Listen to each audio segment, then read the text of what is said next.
आजच्या युगात social media हे माहितीचे सर्वात मोठं माध्यम बनले। पण आता सोशल मीडिया वापरताना तुम्हाला आणखी जास्त काळजी घ्यावी लागणार आहे। विशेषतः जर तुम्ही न्यायालयीन कामकाजाचे व्हिडिओ किंवा क्लिप शेअर करत असाल तर। कारण भारताच्या सर्वोच्च न्यायालयाने एक अत्यंत महत्त्वपूर्ण आणि कठोर आदेश जारी केलाय।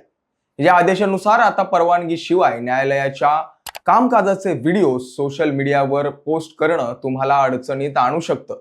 नेमकं काय आहे हा आदेश आणि याचे नियम काय आहेत जाणून घेऊया सविस्तर।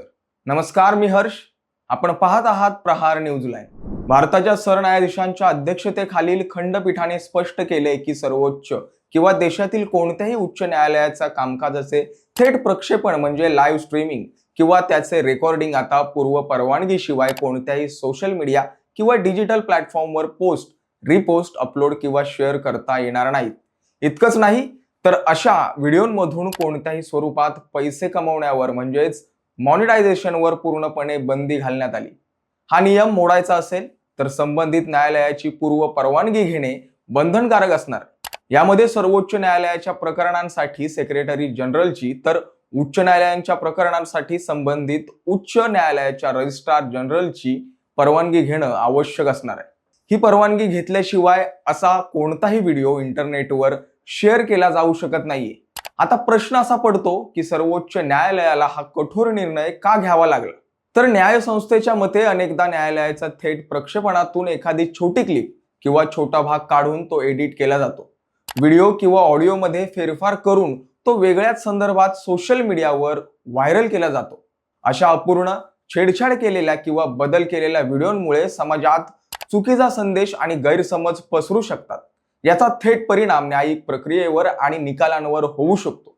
न्यायालयाची प्रतिष्ठा आणि पावित्र्य जपण्यासाठीच हा अनधिकृत वापर थांबवणं अत्यंत आवश्यक होतं। म्हणूनच न्यायालयाने हे कठोर निर्बंध लागू केलेत। आता तुमच्या मनात प्रश्न आला असेल की याचा परिणाम पत्रकारितेवर किंवा मीडियावरील बातम्यांवर होईल का? तर न्यायालयाच्या या आदेशात हे स्पष्ट करण्यात आलंय की या निर्णयाचा वृत्तवार्तांकनावर कोणताही परिणाम होणार नाही। याचा अर्थ वृत्तवाहिन्या, वृत्तपत्रे आणि अधिकृत वृत्तसंस्था पूर्वीप्रमाणेच न्यायालयीन कामकाजाशी संबंधित कायदेशीर घडामोडींचे वार्तांकन आणि बातम्या प्रसिद्ध करू शकतील। ही बंदी केवळ सर्वसामान्य नागरिकांकडून होणाऱ्या अनधिकृत ऑडिओ व्हिडिओ रेकॉर्डिंगचा वापर, शेअरिंग आणि त्यातून होणाऱ्या कमाईवर लागू आहे।